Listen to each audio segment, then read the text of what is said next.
이 글은 조갑제닷컴에 실려 있습니다.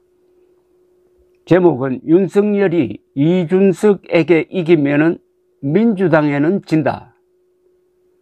윤석열이 이준석에게 이기면 민주당에는 진다. 윤석열은 2016년 박근혜의 길에 접어들었다. 이게 제목입니다. 1. 윤석열이 이준석에게 이기면은 민주당에는 지게 되어 있다. 그는 지금 2016년 박근혜의 길에 접어들었다. 2. 윤석열은 이준석을 국민의힘에서 제거하려다가 본인과 당의 지지율이 폭락하고 있는 상황을 직시해야 한다. 작년 서울 부산시장 선거와 올해 대선 및 지방선거에서 국민의힘 승리를 가져왔던 2030과 중도층이 등을 돌리고 있고 보수는 분열되었다. 특히 이준석을 매개로 하여 윤석열 후보에게 약 50%의 지지를 보냈던 2030의 지지율이 20%에도 밑돈다. 3연승의 기반이었던 보수 젊은층 중도 보수 연합 구도를 해체하고 있는 것이다. 3. 윤석열의 주된 지지층은 70대 이상 부정선거 음모론자들 강경보수로 축소되었다. 4. 이준석에 대한 부정적 여론보다 윤석열과 윤핵관에 대한 거부감이 훨씬 강하다. 윤석열과 윤핵관은 결국 윤석열이다. 윤핵관의 역할은 2016년 박근혜 대리인 이한구, 이정현과 비슷하다. 이한구와 이정현이 앞장서서 김무성 세력을 당권에서 배제시키는 데 성공한 것이 새누리당을 분열시켜 탄핵을 불렀다. 5. 박근혜 대통령이 새누리당을 분열시키는 단초를 제공하였던 것 이상으로 윤석열은 지금의 국힘당 분열에 책임이 있다. 6. 이준석이 제기한 가처분 신청이 기각되더라도 국힘당의 분열상은 계속될 것이다. 국힘당이 분열된 상태에서는 윤석열 정부의 문재명 세력 수사가 뒷힘을 받기 어려울 것이다.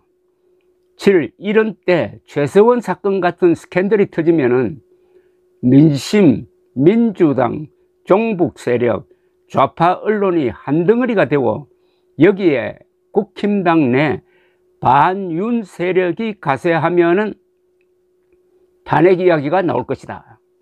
8. 가처분 신청이 기각되면은 윤석열 대통령이 움직여야 한다. 윤핵관을 일선에서 물리고 이준석을 불러 허심탄회하게 담판 국힘당 내분을 정리하여야 할 것이다. 윤석열과 이준석은 자유민주주의, 시장경제, 공정과 상식이라는 원칙에 있어서 의외로 통하는 점이 많을 것이다. 9. 이준석은 적어도 김일성 세력이 아니다. 홍콩 민주화 시위에 참여한 것을 보면 그의 방공 노선도 의심할 수 없다. 그런 이준석을 싸가지 운운하면서 포용하지 못하는 국힘당 보수 윤석열이라면 2024년 총선과 2027년 대선은 포기하는 게 나을 것이다. 지금 윤석열과 윤핵관의 이준석 몰아내기는 두 선거에서 지기 위한 피나는 노력처럼 보인다. 10. 윤석열은 이준석을 30대 젊은이가 아니라 국힘당 대표로 예우했어야 했다. 참신한 전략으로 국힘당을 3연승으로 이끈 공과 그가 대표하는 젊은 표의 결정적 중요성을 인정한다면 윤석열은 이준석에게 이길 생각을 하지 말아야 한다. 오세훈 서울시장의 이야기는 참고할 만하다. 이준석이 보수의 외연을 확장한 점을 인정하지 않으면 국힘당이 손해를 볼 것이다. 이상입니다.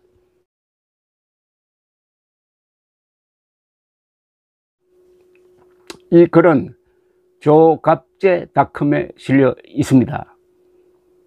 제목은 윤석열이 이준석에게 이기면은 민주당에는 진다.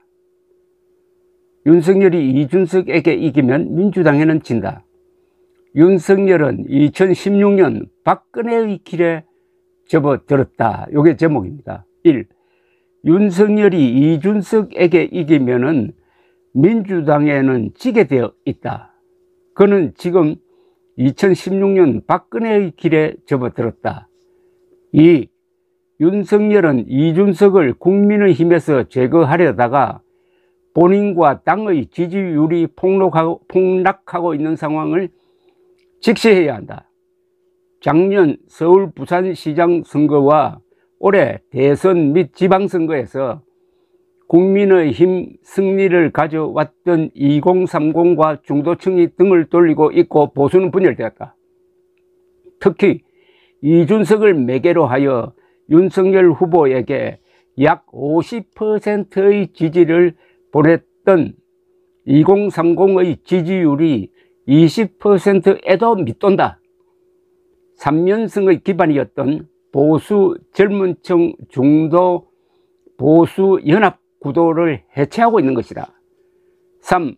윤석열의 주된 지지층은 70대 이상 부정선거 음모론자들 강경보수로 축소되었다. 4. 이준석에 대한 부정적 여론보다 윤석열과 윤핵관에 대한 거부감이 훨씬 강하다. 윤석열과 윤핵관은 결국 윤석열이다. 윤핵관의 역할은 2016년 박근혜 대리인 이한구, 이정현과 비슷하다. 이한구와 이정현이 앞장서서 김무성 세력을 당권에서 배제시키는 데 성공한 것이 새누리당을 분열시켜 탄핵을 불렀다. 5. 박근혜 대통령이 새누리당을 분열시키는 단초를 제공하였던 것 이상으로 윤석열은 지금의 국힘당 분열에 책임이 있다. 6. 이준석이 제기한 가처분 신청이 기각되더라도 국힘당의 분열상은 계속될 것이다. 국힘당이 분열된 상태에서는 윤석열 정부의 문재명 세력 수사가 뒷힘을 받기 어려울 것이다. 7. 이런 때 최서원 사건 같은 스캔들이 터지면은 민심, 민주당, 종북 세력, 좌파 언론이 한덩어리가 되고 여기에 국힘당 내 반윤 세력이 가세하면은 탄핵 이야기가 나올 것이다. 8. 가처분 신청이 기각되면은 윤석열 대통령이 움직여야 한다. 윤핵관을 일선에서 물리고 이준석을 불러 허심탄회하게 단판 국힘당 내분을 정리하여야 할 것이다. 윤석열과 이준석은 자유민주주의, 시장경제, 공정과 상식이라는 원칙에 있어서 의외로 통하는 점이 많을 것이다. 9. 이준석은 적어도 김일성 세력이 아니다. 홍콩 민주화 시위에 참여한 것을 보면 그의 방공 노선도 의심할 수 없다. 그런 이준석을 싸가지 운운하면서 포용하지 못하는 국힘당 보수 윤석열이라면 2024년 총선과 2027년 대선은 포기하는 게 나을 것이다. 지금 윤석열과 윤핵관의 이준석 몰아내기는 두 선거에서 지기 위한 피나는 노력처럼 보인다. 10. 윤석열은 이준석을 30대 젊은이가 아니라 국힘당 대표로 예우했어야 했다. 참신한 전략으로 국힘당을 3연승으로 이끈 공과 그가 대표하는 젊은 표의 결정적 중요성을 인정한다면 윤석열은 이준석에게 이길 생각을 하지 말아야 한다. 오세훈 서울시장의 이야기는 참고할 만하다. 이준석이 보수의 외연을 확장한 점을 인정하지 않으면 국힘당이 손해를 볼 것이다. 이상입니다.